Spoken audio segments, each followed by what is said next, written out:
What am I going to talk about this afternoon? Ah, there it is. There it is. Well, I'm going to talk about a very rare, generally unknown concept.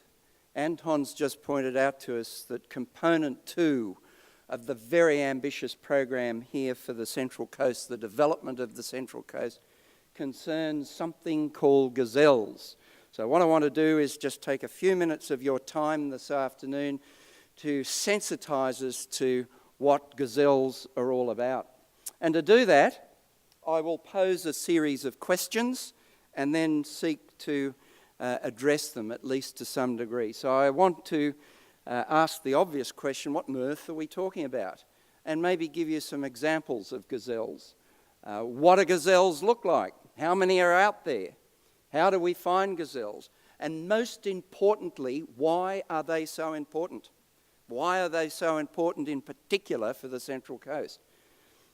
What makes gazelles different to other growth firms? And why do we want to find gazelles? Then wrap up very briefly with a few words about the Gazelle project, component 2, here on the Central Coast. But first of all, what are we talking about? What is a gazelle? Is it a bird? Is it a plane? Or is it a little furry critter like this? Now, for the sharp-eyed amongst us, I wonder, a lolly, if I can find anyone that can spot the odd gazelle out in that picture. No? Yeah? How many of you can spot the odd gazelle out? Oh dear. Oh gosh, I've got a problem. I've only got one lolly. I could pass it around if you like, and you can all have one lick. Maybe I should just eat it myself and save you from yourselves. Yes, we're talking about, in fact, the African antelope called a gazelle. Why are we interested in gazelles? Well, we're interested because while they're a rare type of firm, they are emerging as the absolute growth superstars, the growth supernova, if you wish, of the business world.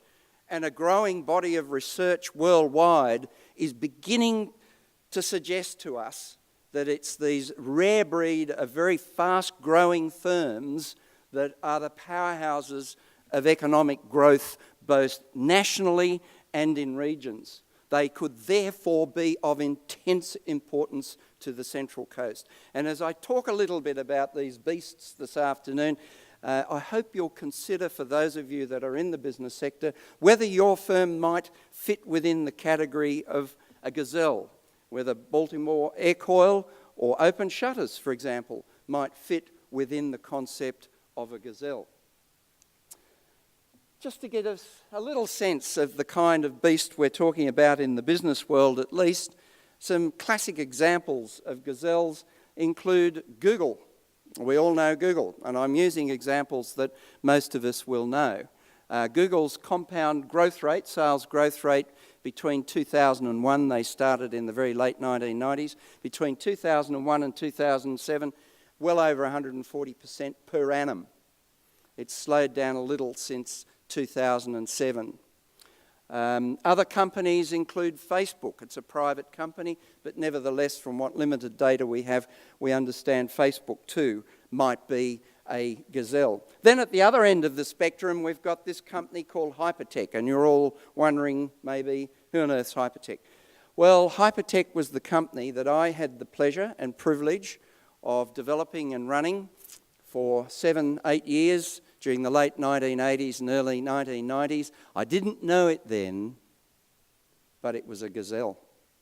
Its annual growth rate from a base of $350,000 in the first year of trading to the time I retired from the industry in 1993, when turnover was nearly 29 million, we had comfortably 100% per annum compound growth in sales. That's a lot of growth. I'll come back and talk a little more about Hypertech as we progress. The term gazelle was coined by the US researcher David Birch in his study into the impact of high-growth firms in the United States during the 1980s. It was named after the African antelope that jumps high and then runs incredibly fast to avoid lions and leopards. David Birch defined Gazelles as companies that start from a base year sales of $100,000 and then grow at least 20% per annum thereafter for a number of years. Since that time, since David Birch first coined that concept and that definition, the definition of gazelles has changed enormously. It's expanded and broadened and what have you. But nevertheless, the central core feature of a gazelle is it grows awfully fast. And I'll talk a little bit more about what I mean by that in a second. The Gazelle project that we've established on the Central Coast campus has identified 3 broad gazelle species. The first one are new gazelles, secondly young gazelles, and the third group of firms are what we call late bloomer gazelles. New, young and late bloomer all refer to the time period when a firm begins to exhibit gazelle-like status. Just very briefly, looking at new gazelles are born relatively large, and then from the time of birth they grow really fast. The minimum criteria are that base year sales of $100,000 and then turnover growth is at least 40% for a minimum of 4 to 6 years after birth. Now, some of you will say, oh, it's not hard to achieve. And certainly $100,000 in base year sales and 40% from that base is not particularly difficult to achieve. However, research, particularly in the United States, has revealed that most gazelles usually start much larger, typically 20 times. So they typically start in their first year around the 2 million mark. And thereafter they grow like crazy, not at 40% per annum, but anything like, or more like, 7 to 10 times that, 300 to 400% per annum for a number of years.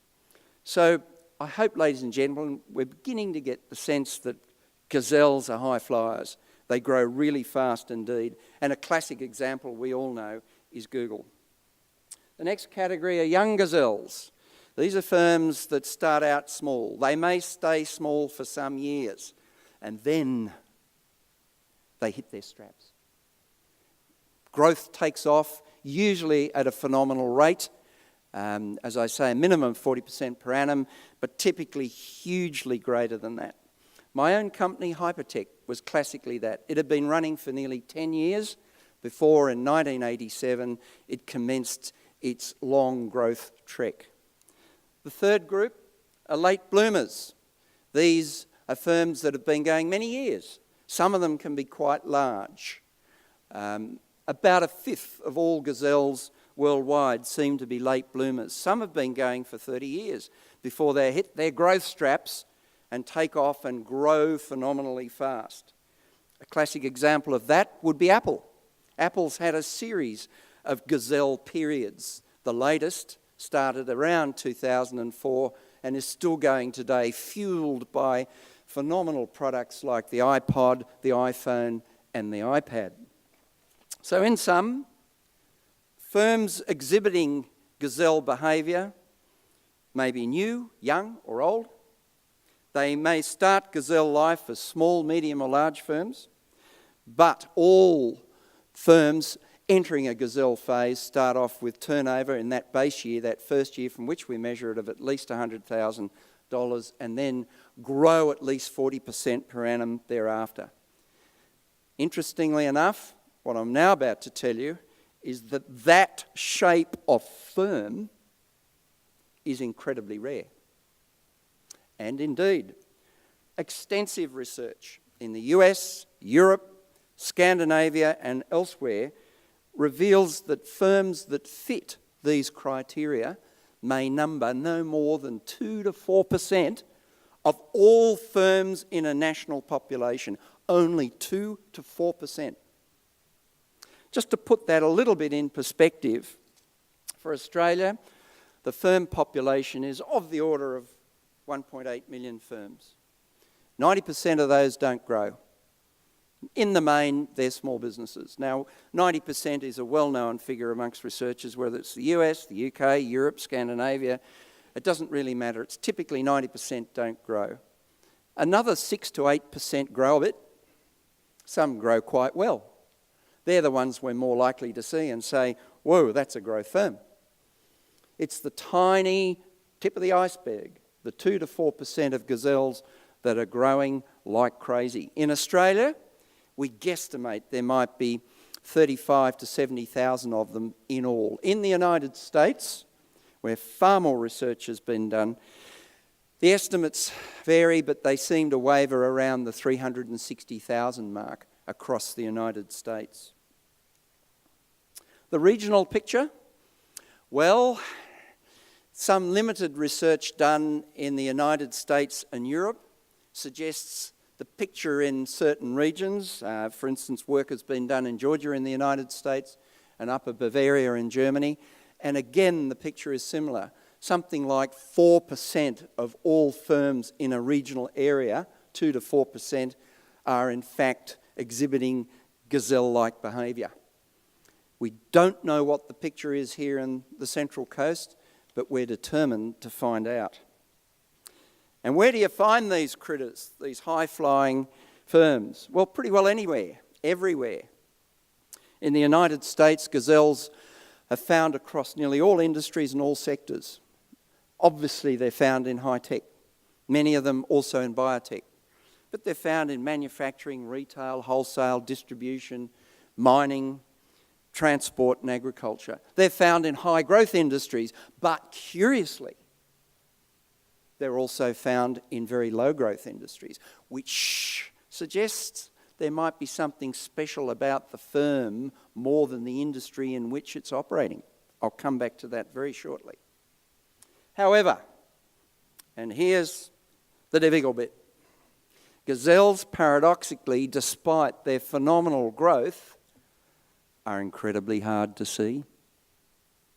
A few gazelles go global, and we know those. I'm using them as examples today to sensitise us: Google, Apple, Facebook, Twitter.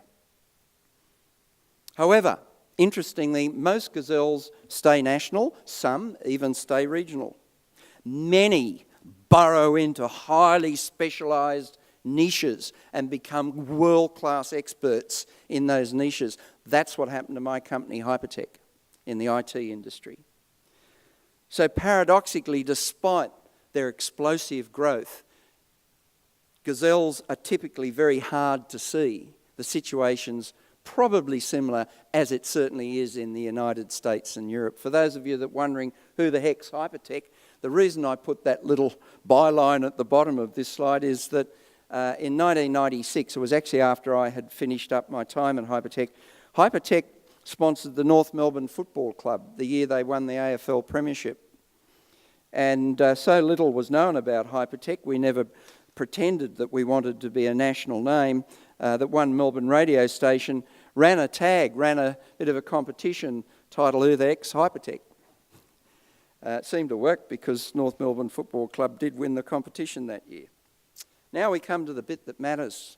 The rest is perhaps just a preliminary to what I really want to talk about. And what is so important for us here today, and so important for what's going to happen in this region, as Anton has indicated, over the next 5 to 25 years. Gazelles, ladies and gentlemen, are the big new job generators. The conventional wisdom prior to Birch's research in the United States during the 1980s was that large corporations and the millions of small businesses created most jobs in the economy. That seemed to be a pretty reasonable form of wisdom. But Birch found otherwise. The new wisdom post-Birch is that it is this tiny group of exceedingly high-growth firms that create the bulk of the jobs in national economies. And indeed, many research studies have been undertaken that tend to confirm that view of Birch's. For instance, between 1990 and 1994 in the United States, Gazelles created 5 million jobs. The rest of the economy, principally large corporations and small businesses, lost 800,000 jobs. A further study between 92 and 96, again in the US, revealed that Gazelles created 70% of the jobs. And indeed, there have been some 20 studies conducted since that time, all of which come up with the same conclusion, and that is Gazelles are the big job generators. We ask at university, why? Well, the answer seems to lie in this. Large corporations and the millions of small businesses certainly are the big private sector employers. There is no question about that. However, those employers perfectly naturally and logically and reasonably and rationally want to limit the level of employment in their firms necessary to achieve the revenue and profit figures they seek. We always, in large organisations, seek to get more out of fewer people. That's perfectly natural. At times, large corporations employ. At other times, they tend to retrench. Small business, we know, is always watching the labour line, because labour is probably one of, if not the largest single costs in those businesses. And small business clearly has to watch all costs, including labour costs. Even when we turn to companies that grow to a certain extent, the dominant labour paradigm is still naturally and properly to only employ where you absolutely have to. However, when we get to our gazelles, our small, furry, fleet-of-foot critters, there is a different employment paradigm in play. And that paradigm is, if we are going to capture the opportunity that gives us the opportunity to achieve the growth rates we know we can achieve, we're going to have to employ and go on employing and keep employing more and more and more people. So gazelles tend to operate on a different employment paradigm, a paradigm that says if we're going to achieve the kind of growth rates we believe we can with our opportunity, we are going to have to employ a lot more people and go on employing, and that was certainly the case in my company, Hypertech. It's also true to say from research that gazelles are also major job generators in regional areas as well. Studies have been done in Minnesota and Georgia in the United States, as well as I mentioned earlier in Upper Bavaria in Germany, and again it was found that it was gazelles that were the big new job generators in those regions. It therefore stands to reason, ladies and gentlemen, that gazelles could be big new job generators here on the Central Coast. Gazelles also make other economic contributions very quickly, but I'll come back to this in the next slide. It seems they're major users and creators of innovation, and that's the other big theme for today. They're also important sources of economic gardening, creation of new industries, the creation of new business models. They stimulate support firms, and they certainly stimulate competition. It is becoming increasingly clear, ladies and gentlemen, that gazelles are powerhouses of national and regional development. Let me now come to the last part of what I want to talk about, and that is what makes these fleet-of-foot firms different to other firms. Well, there are two things. The first thing is they seem to do different things. And the second is they seem to do things differently. When we look at do different things, research is still in its early days, but it's becoming increasingly clear that gazelles are brilliant at using or pursuing certain elements of what we now call radical innovation. Radical innovation has 3 bits. One bit is radical creativity. The second is a capacity for advanced development capability. And the third element is a capacity for advanced commercialization capability. Some gazelles are brilliant at coming up with the radically creative idea, the disruptive technology idea, the game changer idea. Think Apple. Some gazelles are brilliant at developing advanced development technologies and capabilities. For that, we might think Google. Google were absolutely superb in taking their search engine and spreading it across the globe and capturing such a large share of the global internet information into their search engine. Some Gazelles are brilliant at commercialising capabilities. For that, we could think of Facebook or Twitter. Both those organisations have used social networking brilliantly to distribute their service worldwide. Some Gazelles are brilliant at all three of the elements of radical innovation. And again, I use Apple and in particular its iPod as an example. So an ability to pursue one or more of the elements of radical innovation seems to be associated with that explosive growth that is absolutely characteristic of Gazelles. But we also know from my own research and research of others that Gazelles appear to do things differently to other growth firms. They don't just do different things, they do things differently. In particular, we know, or we believe, that Gazelle entrepreneurs, that is, entrepreneurs that manage to create Gazelle behaviour and Gazelle outcomes in their firms, seem to pursue creative activities different to other entrepreneurs. They manage risk differently. They tend to be a good deal higher risk. They make decisions differently. They gather and process information differently. They plan, they compete, they network differently to entrepreneurs that create lower growth firms.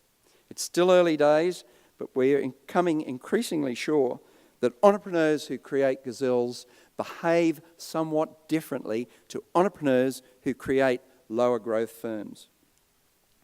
So then, why do we want to find Gazelles? Well, we want to help Central Coast Gazelles develop successfully, and we want to encourage more to come in. High growth means high risk, and high risk means high failure rates. And we do know Gazelles sustain high failure rates. And some of the risk consequences of such high growth, some of the risks that come along with such high growth include, for instance, Gazelles tend to run out of money and can run out of money really fast. Managing growth can be a nightmare. Some Gazelles find it difficult to sustain their radical creativity over long periods of time in order to sustain these massive increases in growth. Apple has been brilliant at doing that.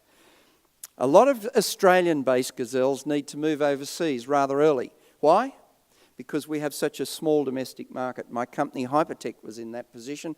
We had to move to Europe within 5 years of starting our major operations here in Australia.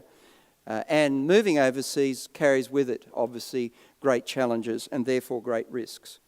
But we believe we can offer support in these areas and many others to those Gazelles, provided we can find them.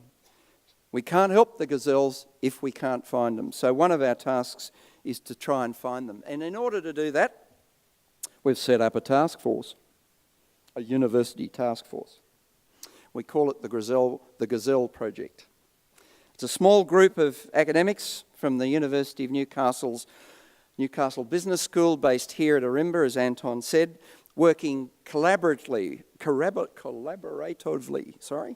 with Regional Development Australia. And some of our objectives are, first of all, to try and provide a better definition of what are Gazelles for future research here and overseas, try and figure out how many Gazelles there might be in Australia and on the Central Coast in particular, try and identify the Gazelles in Australia and on the Central Coast, determine the job and other contributions these firms might be making to Australia and regional areas. We'd like to also model the impacts, the potential impacts of development of Gazelles here on the Central Coast. We want to do more research on how and why Gazelles appear to be different to other growth firms. And all this is designed to feed into our desire to develop educational courses and tools that will assist Gazelles in their development on the Central Coast and elsewhere. So the Gazelle project is aimed ultimately at day's end to assist Gazelles to do what they do best: grow fast, create jobs, and support the regional and national economies in which they operate. In sum, In sum, Gazelles are a very rare type of fern that grows extremely fast. Despite their rarity, Gazelles appear to play a particularly important role in national and regional job creation and economic development. They could therefore be a major source of job creation and development here on the Central Coast.